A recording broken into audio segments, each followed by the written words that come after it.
Bom, e como o Sakamoto disse há pouco, tem uma apuração da Mônica Bergamo que o Trump pode levar Bolsonaro para Papuda se aumentar sanções aqui para o Brasil. Foi o que ela apurou junto a ministros do Supremo Tribunal Federal. Aqui comigo também a Dani Lima. Daniela, bem-vinda. Boa tarde para você.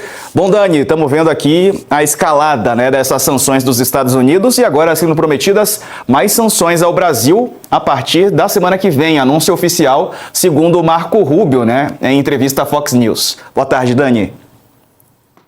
Boa tarde, Sasa. Boa tarde, Sakamoto. Boa tarde para você que está aqui com a gente no All News, num dia de muita notícia. Aliás, o que não está faltando no Brasil ultimamente é notícia. Olha, Sarza, eu vi a reportagem da Super Mônica Bergamo, que traz um pouco desse tom de, digamos, de alarme, que se tem com o fato de os Estados Unidos estarem sinalizando que não vão parar até onde já foram, que na avaliação de muitos estudiosos, como Stephen Levitsky, por exemplo, é uma deturpação sem precedentes no uso do instrumento da Lei Magnitsky, Dentro do Supremo Tribunal Federal, a expectativa é de que, sim, venham novas sanções, inclusive contra outros integrantes da primeira turma.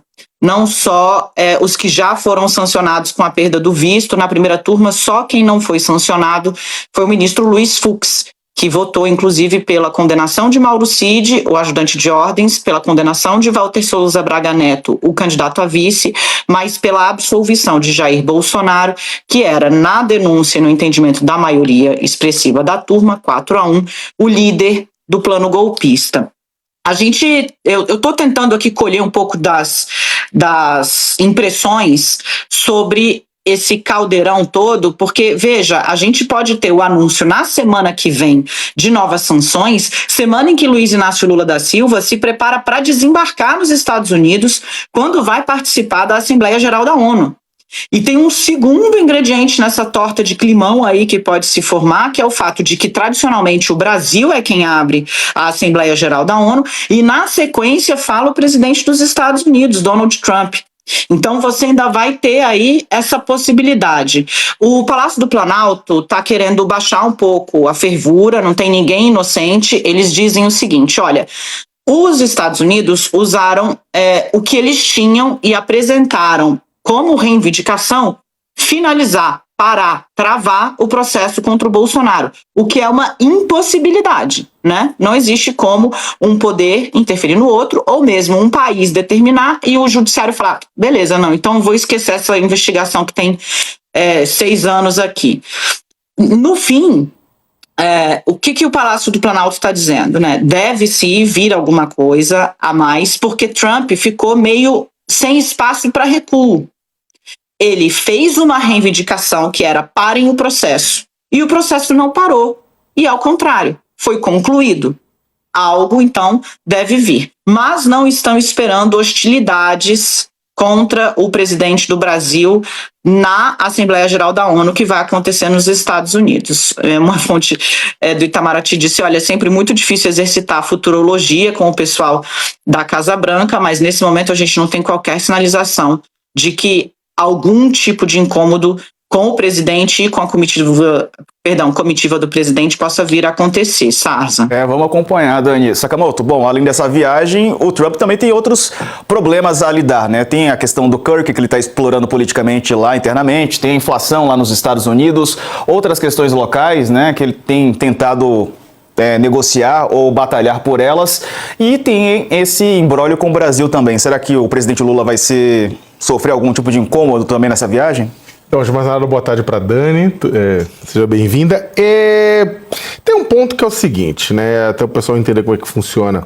A ONU, ela, para se instalar a sua secretaria-geral nos Estados Unidos, há um acordo da ONU com os quase 200 países membros que aponta o seguinte, olha, já que os Estados Unidos quer e topa construir a sede da ONU em Nova York, como vai ter uma reunião de uma vez por ano de todos os chefes de Estado do mundo nas Nações Unidas, os Estados Unidos precisam garantir salvo-conduto para esses chefes de Estado. Mesmo chefes de Estado, mesmo representantes que tiverem acusações em tribunais norte-americanos, problemas, eles não podem sofrer nenhum assédio, não podem ser presos, não podem ser impedidos de chegar lá. Eles e as suas delegações não podem ser impedidos de chegar lá no prédio do lado do East River, né? Não pode. Eu já cobri várias vezes, eu morava em Nova York, eu fui a cobrir várias vezes da Assembleia Geral e é isso. Você vê ditador, você vê democrata, você vê todo mundo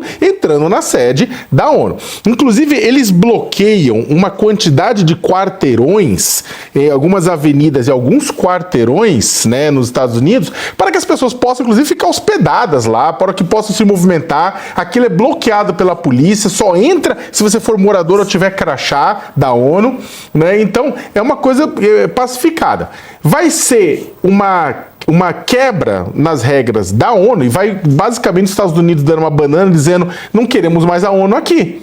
Se bloquear visto para pessoas que estão indo para a Assembleia Geral representando seus países, né? Então vai gerar um incidente internacional se o Trump negar visto pro Padilha, pro Alexandre Padilha, ministro da Saúde, ou para qualquer outra pessoa que faça parte da delegação do Brasil ou de qualquer outra delegação. Vai dar chabu, né? Então vamos ver o quanto eles vão fazer, se eles querem comprar realmente essa briga, né? E aí, vou ser sincero, que há muitos e muitos anos muita gente defende tirar a ONU de Nova York, né? Então isso tiraria poder da ONU, mas por outro lado tiraria poder dos Estados Unidos, que também o fato de estar lá influencia em todo o processo. A Assembleia Geral da ONU não é só uma reunião, são centenas de reuniões dentro e fora da ONU, um monte de side events acontecendo simultaneamente. E isso acontece por Nova York inteiro, sabe? Nos Estados Unidos inteiro. Então, vamos ver o que vai acontecer. Agora, o Trump, e esse é o ponto, o Marco Rubio é quem vem, na verdade, se manifestando publicamente. Ele tem proximidade com o tema América Latina, detesta a esquerda da América Latina, né? E por aí vai. Só que o Trump está com outros problemas dentro dos Estados Unidos. Teve o assassinato vil, abominável, do Charlie Kirk, né? E ele tá, na verdade, fazendo uma batalha, né? A esquerda e a direita norte-americana estão fazendo uma batalha sobre a morte. A gente pode até conversar sobre isso depois.